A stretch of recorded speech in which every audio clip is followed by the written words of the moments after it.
Happy holidays in Parker's Kitchen. Sending a world of good wishes to our invaluable team members. Thank you for making Parker's the best place to work and shop. Live from Augusta, you're watching News 12 live at 5. Get ready for a cold night. Good evening, I'm Meredith Anderson. It's beginning to feel a lot like Christmas. Your first alert chief meteorologist Riley Hale is talking 30s and even 20s maybe. Riley, it is time to bring out the heavy coats, the hats, scarves, whatever else we have.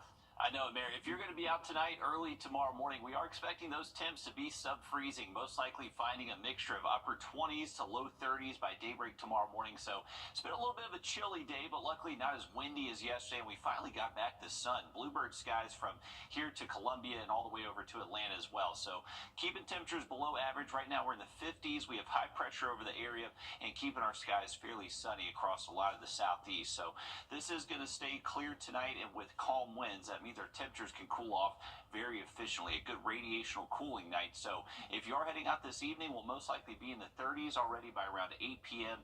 and working our way close to freezing as we get towards the midnight hour. So as we head past midnight, we'll likely be seeing those freezing temps continue to drop to the upper 20s by early tomorrow morning. So I would say between 7 a.m. tomorrow, that's when we'll see the upper 20s across the area. So you are going to have to be up early, but even for the first part of the day, you'll definitely need that winter coat for sure.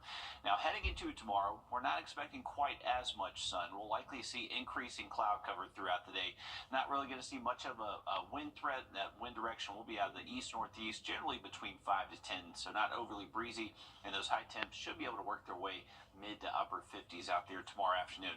A little bit of a temperature spread. You can see our northern counties just a couple degrees cooler than us here in Augusta, and our southern counties just a couple degrees warmer. So we'll be right in the middle, most likely close to 60 here in town. Our morning low temps stay below freezing tomorrow, but then we are jumping right back above average as we head into the weekend, and especially next week. Have a look at this warming trend for you in just about 10 minutes. All right, thanks, Riley. Even if it were warm enough to go for a run along the Augusta Canal, the path is still closed, and it's going to be for a while. Leaders say it will cost millions to fix the damage there Helene caused, and even with FEMA's help, it looks like it won't reopen until May. Your Sydney Hood joins us live at 5 with why this is taking so long and costing so much. Sydney. Well, what many people may not realize is that about 100 trees fell down due to Hurricane Helene. Some of these trees actually fell into the canal, and then there are parts of the canal embankment that are broken right now. Take a look at it for yourself.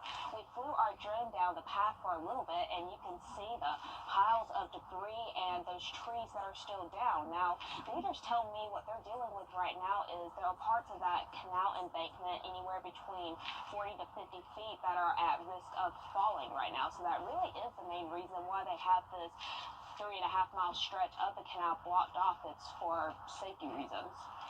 The second piece is a lot of broken trees that are hanging limbs and actually half-fallen trees that are over the towpath that I think a lot of people aren't paying attention to.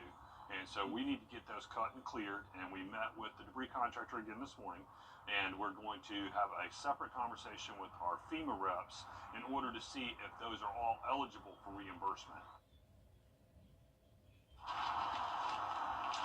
Director Vine says their next step is they'll actually have to drain the canal to get these trees out, and he says total cost-wise for all of this fixing the canal could be up to $10 million. But the other message he wants to get out to folks is if you come across and you see this fence right here, you see the sign that says the towpath is closed, he wants you to follow these signs because, again, like he says, the reason that they have this stretch closed off, it's for your own safety. And you just don't realize how dangerous it could be, how the embankment is crumbling or cracked, and also those tree limbs. A lot to clean up. Thanks for giving us an insight into why it's taking so long.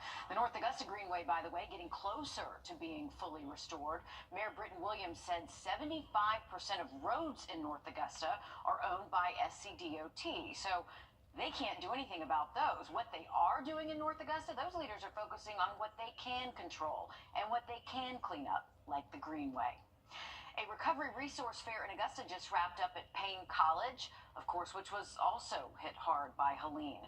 More than a dozen organizations and agencies were on hand and also gave people a chance to ask questions face-to-face in person.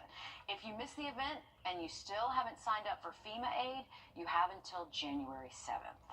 I cannot stress enough just how crucial it is to register with FEMA before that January the 7th deadline. Registering puts you in our system to ensure that you may be eligible for any potential assistance to help with home repairs, temporary housing, and any other disaster-related needs. And even if you do have insurance, there could be gaps that FEMA could help with. And missing that January the 7th deadline could mean that you are missing out on valuable support and resources. You don't want to do that. We also premiered CSRA Strong Path to Recovery, a 30-minute special with agencies helping the recovery in the region. You can watch that and see more information on finding FEMA centers in person and how to apply for aid on our website or our WRDW app. Developing in the last hour, a former U.S. Air Force airman has been sentenced to 7 years in federal prison. 33-year-old Jacob Christian Butler from Augusta pleaded guilty to possession of child pornography. Court documents say Butler was a first-class airman assigned to Fort Eisenhower with a high level of security clearance. He will have to register as a sex offender and serve 15 years of supervised release when he gets out of prison. By this time next, lawmakers will take up state agencies' budget requests soon after they gavel back into session here in January. State Superintendent of Education Ellen Weavers includes $5 million for a strategic pay pilot program for teachers. I think that is the next stage of this teacher compensation conversation, is how we create differentiated pay to modernize the teacher pay scale so that we are really attracting our best teachers to our areas of greatest need. Among the Department of Education's other budget requests is a $30 million ask to expand summer reading camps to target thousands of younger students before they fall behind on reading. Another $13 million would go toward a new project focused in rural areas to prepare students for careers in fields like computer science, cybersecurity, artificial intelligence, and electric vehicle manufacturing. Weaver is also asking for $100 million to start an education infrastructure bank. It would help rural schools without a strong tax base pay for much-needed building improvements, making permanent an initiative started by Weaver's predecessor, former Superintendent Molly Spearman. We have a growing charter school sector here in South Carolina, and right now charter schools do not have access to either facilities or transportation funds. And so this could be a way to, in addition to addressing the needs of our traditional districts, especially in rural communities, begin to address the needs of our charter schools as well. Weaver's budget request also includes $30 million for the Education Scholarship Trust Fund program, which is also known as the School Voucher Program. Right now, that money cannot be spent on private school tuition, following a ruling from the state Supreme Court a few months ago. But Republican lawmakers say one of their top priorities here next year will be passing legislation to allow that spending, and it has Weaver's support. Reporting from the State House, I'm Mary Green. Meanwhile, on the teacher pay front, Governor Henry McMaster has repeatedly said he wants the statewide minimum up to $50,000 by 2026. We asked the governor's office if McMaster plans to match Weaver's goal to get that target a year early. They said the governor will make his announcement about teacher pay when he unveils his executive budget in January. And of course, we will be watching. Christmas Day is 13 days away, and Santa is already making the rounds in North Augusta. The Public Safety Fire Division is providing the community its third annual Santa Run. This evening around 6 o'clock, Santa will be riding one of the fire engines and visiting the Walnut Lane neighborhood. The Santa Run is set to continue until Saturday, December 21st. Good for them to let them use fire trucks as a sleigh. The Whale Week celebration is happening in Tybee Island. How they are raising awareness for the Georgia official marine mammal in just a moment. Riley? It's going to be a cold night. Protect your pets. We are dropping below freezing tonight into early tomorrow morning, but that's really the only night below freezing over the next 7.